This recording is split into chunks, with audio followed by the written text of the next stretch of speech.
Hey everyone, it's Anneli, and I just wanted to have a little heart to heart with you. Something has been on my mind since our sister's getaway about a week ago. There's so many things that I wish I could tell them, what I've learned about health and beauty over the years. It's taken me decades of research, trial and error, and I wanted to share some of those things that I've picked up along the way now with you. And this isn't just for my sisters, this is for any of you that might be interested in health or things that I might have picked up along the way. I'm going to briefly list over 20 things for health and beauty and some preventative measures that I've picked up over my 59 years. If you want me to dive into any of these a little bit more, just leave me a comment because I'd love to share what I know with you. In no particular order at all, let's start with number 1, eating plant-based or Mediterranean. Why?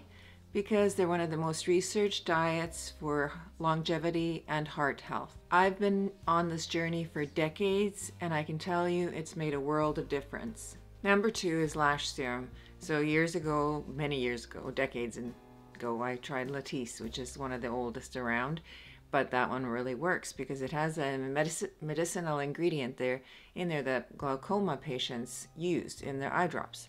And what they noticed was when you put the eye drops into the eye affected by glaucoma, they had these luscious long lashes. So they used that ingredient in Latisse. And Latisse can cause irritation and dryness around the eye, and it did that for me, even though it made the lashes grow like crazy. But I have since found another one here in Canada. It's called Revive 7. That works great. Takes longer. They're not to the extent, but they really do make your lashes grow. I've noticed a big difference. So that's the one I recommend. I haven't had any side effects from that, and I haven't read that any do either.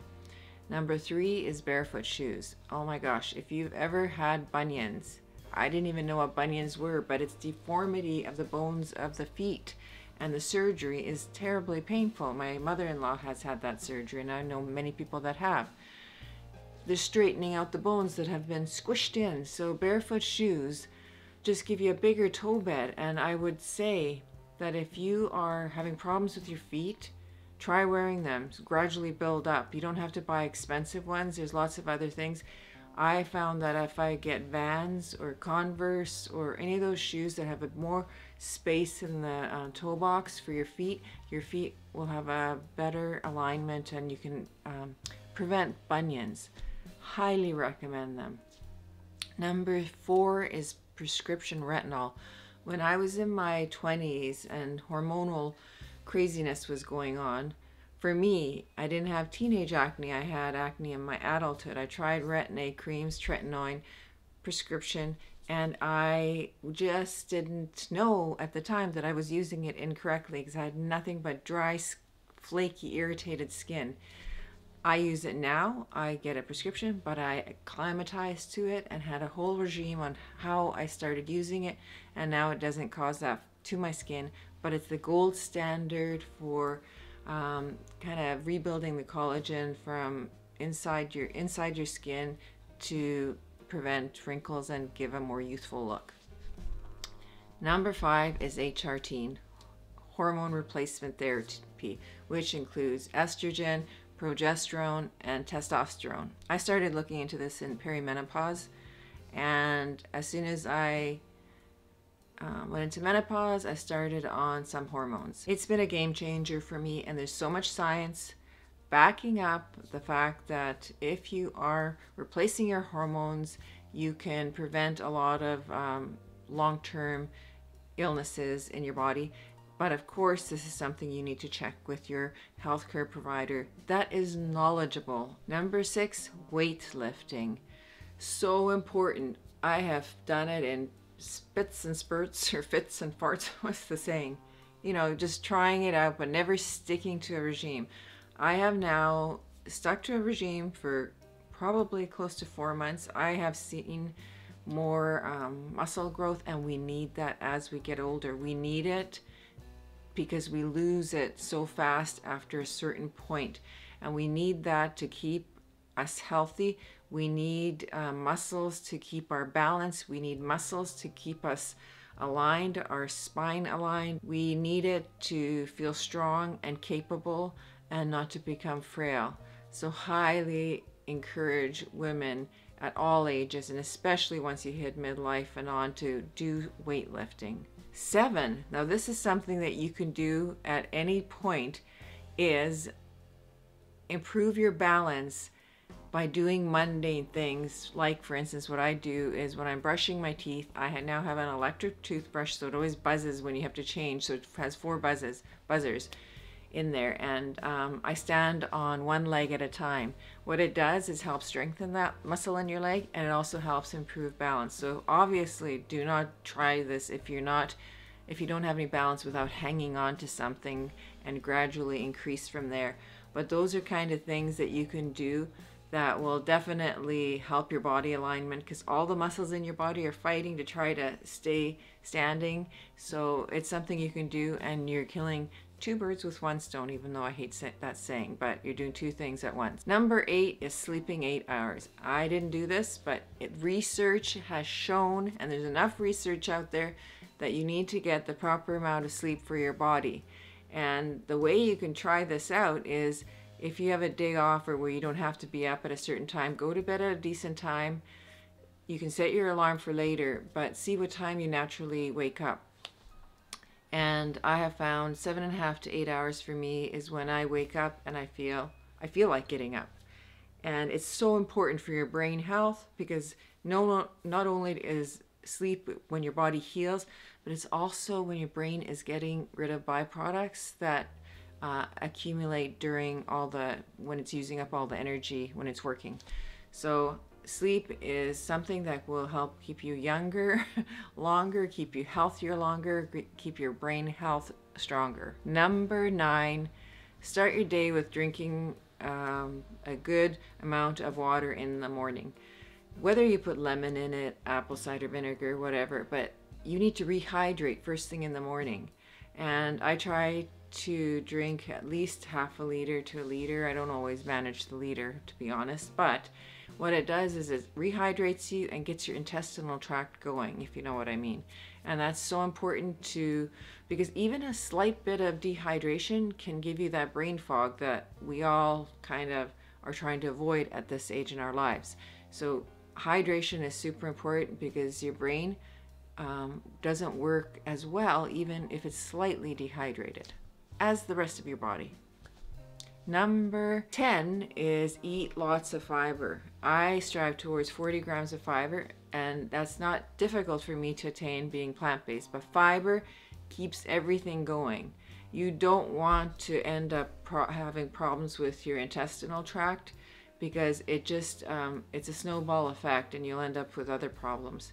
So fiber is really good for your body. It not only helps get rid of excess cholesterol in your body, keeps your bowels moving, it also helps the microbiome, the good bacteria in your gut, to stay healthy. Super important for you. But of course, don't start off with 40 grams of fiber, or you may end up in trouble.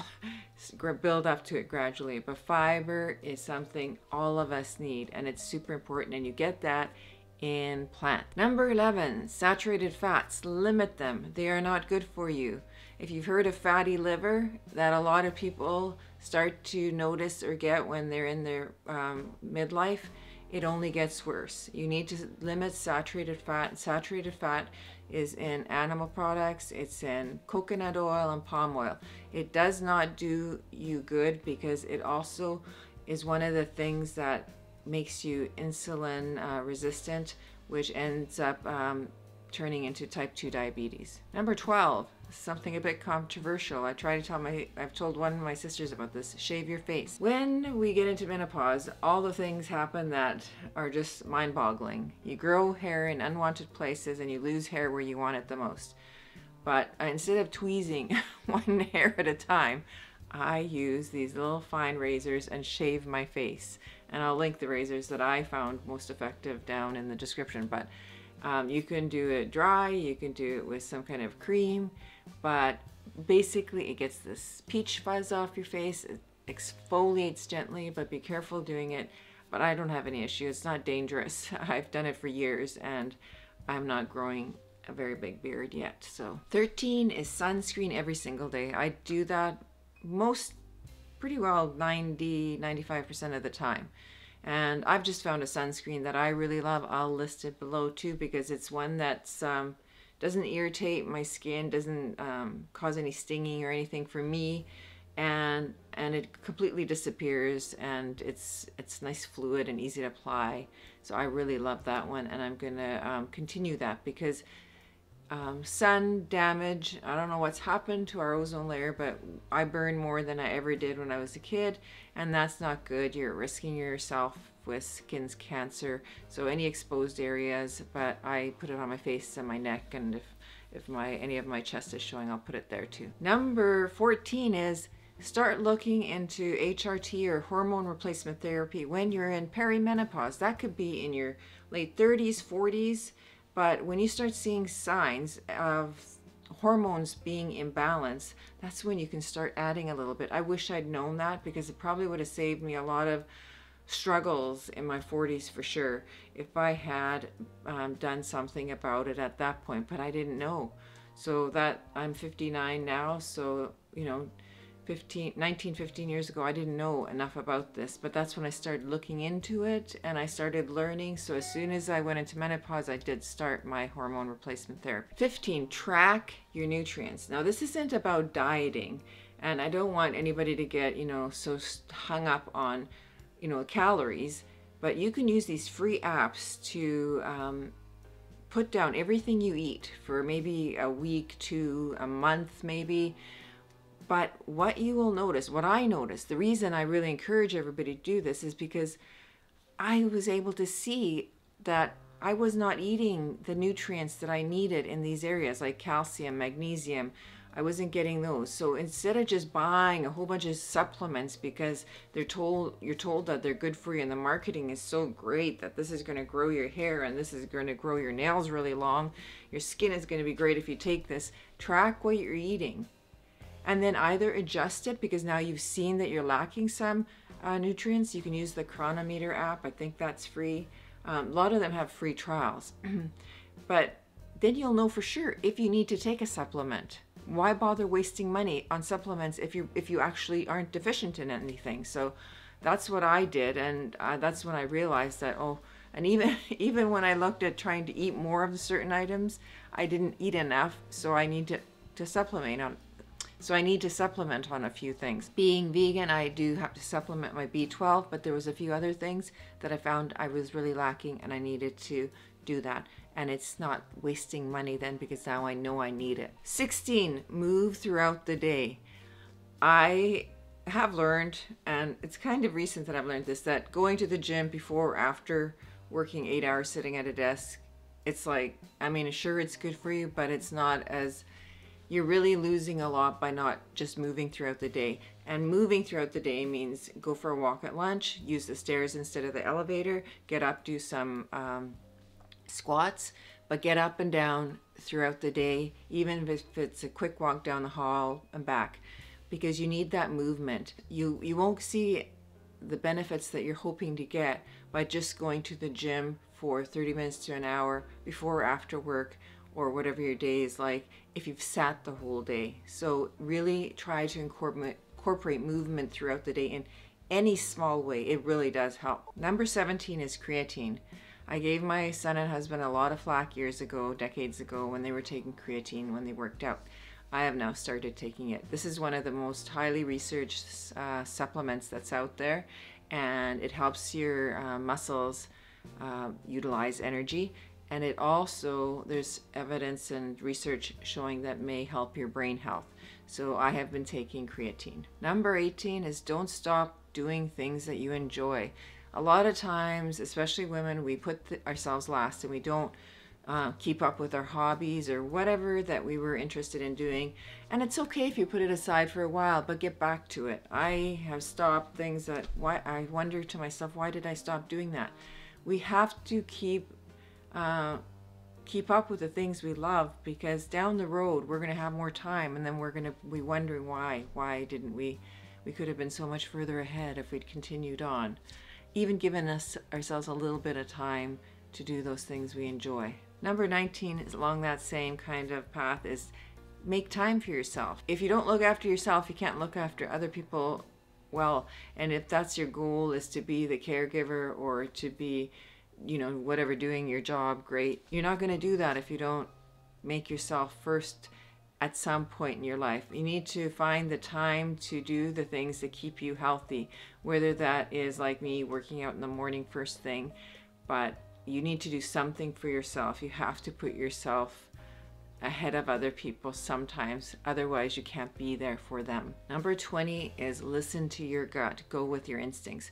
When you have that little voice, something you know is off, believe you me, it's trying to tell you something. I've learned this the hard way, and there's many times that I look back and thought, oh my gosh, now I know why I had that thought. Now I know what that meant. And you may not fully understand it, but at least give it a minute and maybe look into it further, because our instincts are usually trying to tell us something. 21, similar to that. Get a second opinion.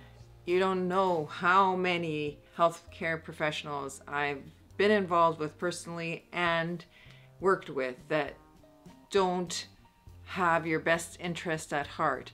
So if you think something isn't right, look into it. If you think something was missed, make sure you push for it. It doesn't matter what they think about you, because they won't give you a second thought later on. You have to look after yourself. You have to listen to your instincts again and go with your gut, and don't take no for an answer if you don't think it's right. These are just some of my experiences that I'm sharing with you and things that I've learned along the way. If you have any questions about any of these things or want to dive into them a bit more, leave me a comment, because I would love to hear and I'd love to talk about any of these. And if you're still here, I do have a newsletter, and I will leave a link to that also in the description. I hope you have a great week. I'll see you later. Bye.